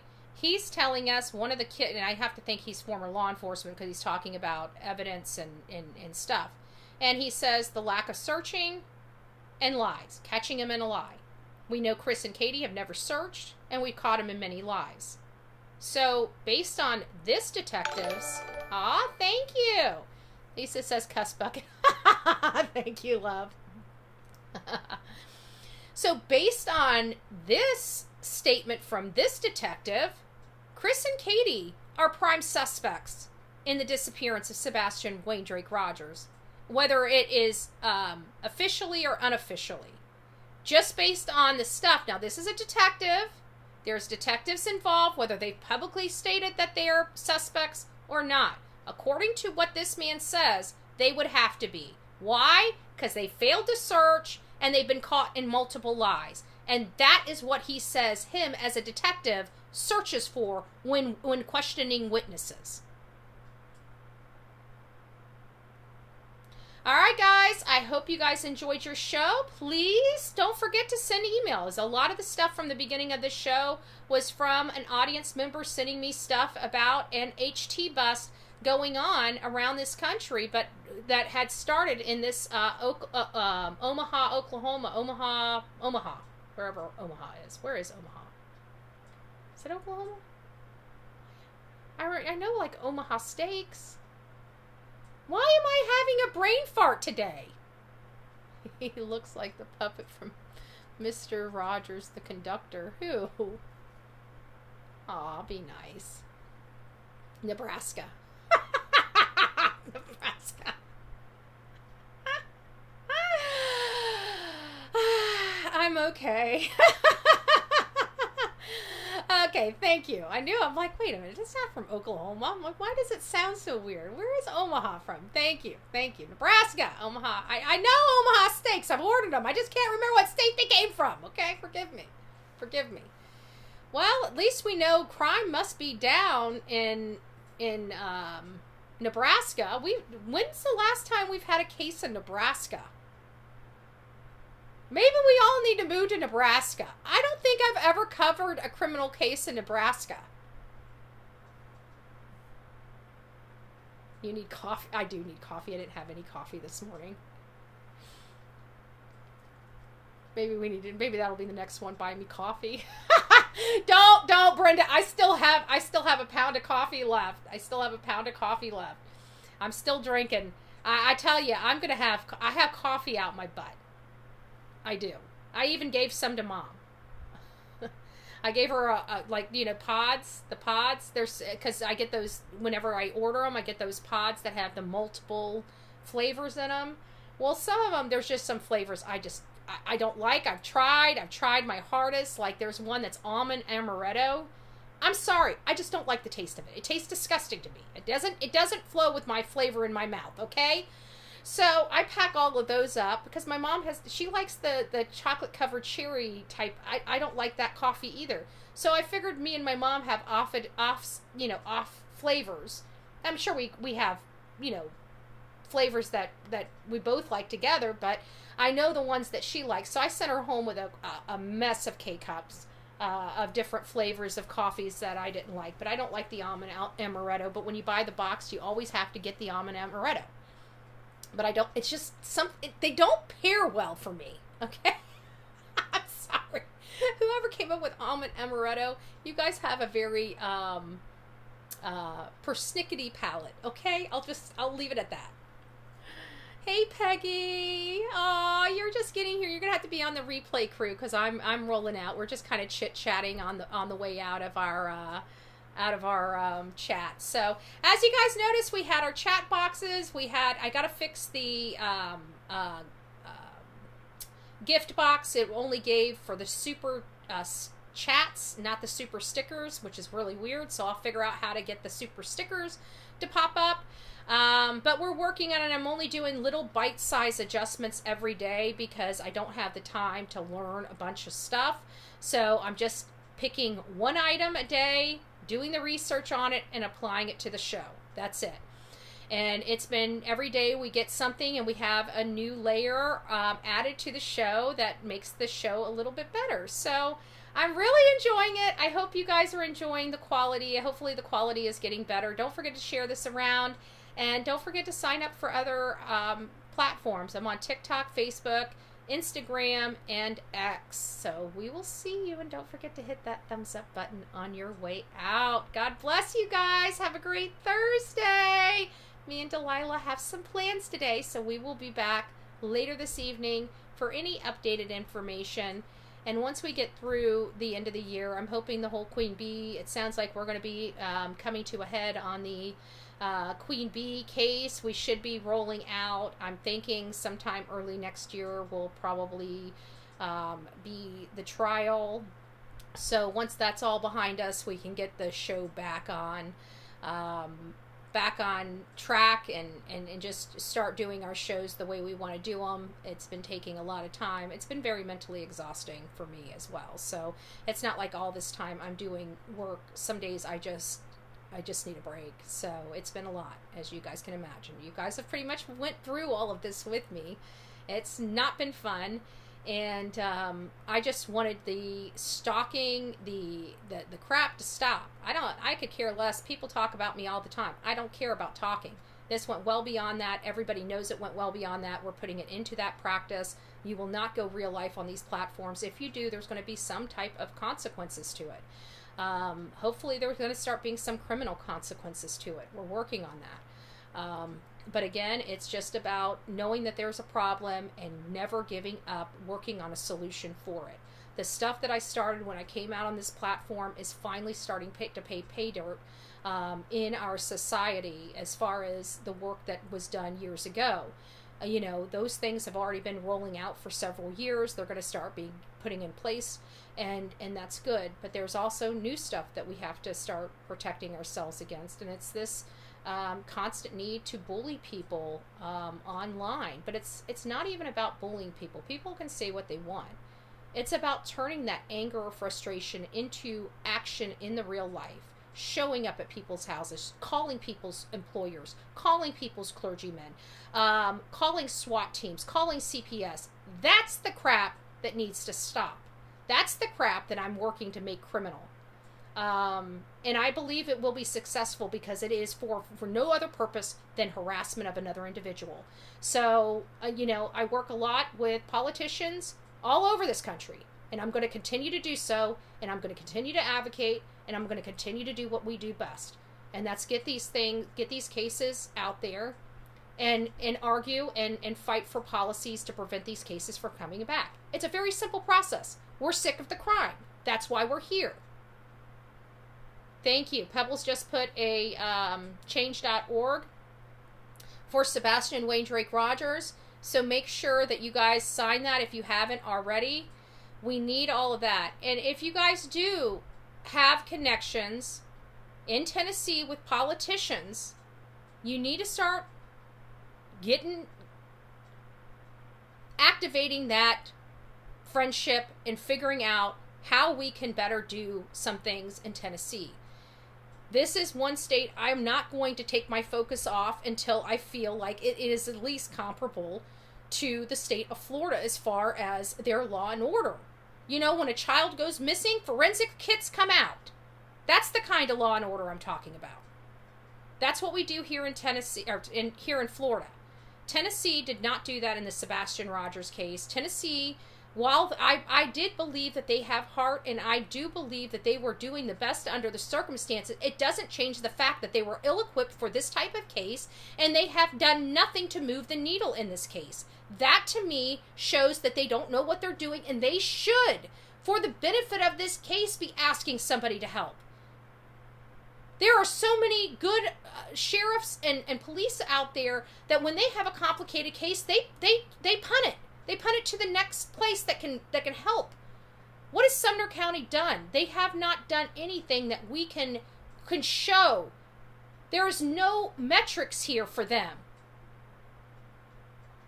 And the more they hide, the more we know that this case, they screwed up. Because nobody hides this much if they're proud of their investigative work. That tells me that they are ashamed of their work.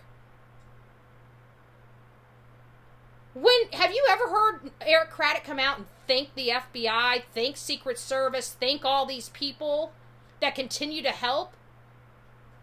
He's rude. He's not only rude to his citizens, he has no idea of professionalism in the ranks. He's got to go. Eric Craddock has got to be voted out of office. He is not a good sheriff. It's time for a sheriff to step up in place and talk about Sebastian's case. Because I can guarantee your community is going to be talking about this case. We're going to make sure they continue to talk about this case. We go nowhere. We may give you a little break, but it's only to energize to come back for more. That's it. Locals love him. I know it's hard to hear. Well, then we need to... I don't know. I think the locals are online. I think the locals are very well aware. They may have loved him then. But I don't know if the community's got his back like they once did. I really don't. And if that's the case, then that's even more of a reason why we should be having more demonstrations in Sumner County. He's got to go. This case is not going to be solved with Eric Craddock at the helm. He's like that lady in, where was it, DC, that when somebody asked her what's the new chain of command, and this police chief is like, what's the chain of command? Are you flipping? Have you lost your ever-loving mind?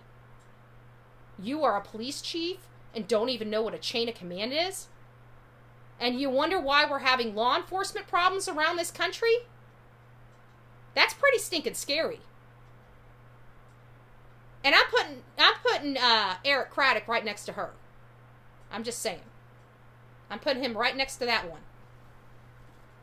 Take it for what you will. All right, guys, rock it out with your coffee beans out. Don't forget to be fearless. If you see something, say something. An ounce of prevention is worth a pound of cure. And until next time, please be safe, but more importantly, kind to one another. And I'll get our gift chat box fixed. So hopefully everybody, I know there were some super stickers that came in that didn't get put up there, and I wanted it to, or we got the little chat box now, so you can even see it. See that right there? Where my hand cuts off? That's a chat box. Isn't that cool? I have a hand, and I've cut it off. Oh my God, I've lost my hand! No, I didn't. It's right here. Okay, I'm done. I'm done. Okay, I'm done playing with you guys. I'm just still having fun. I'm a little kid. All right, guys, have a great day. We'll see you soon. I'll let you guys go out with an intro.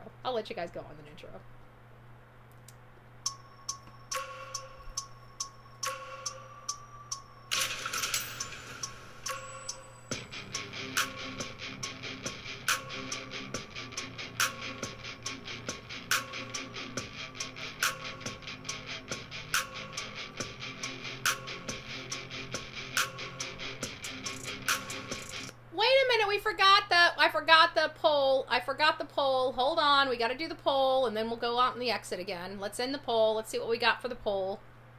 I forgot the poll. Does the sheriff's voice sound too deep? And this was from Jayden's, and it says, 52% said no. We were almost 50-50. So some of you guys believe that his voice was too deep, and some of you guys don't believe. We had 165 votes. Thank you guys for playing along. I just thought we would throw that out there. Forgot about the poll again. Okay, now it's the outro. So we'll see you guys later today.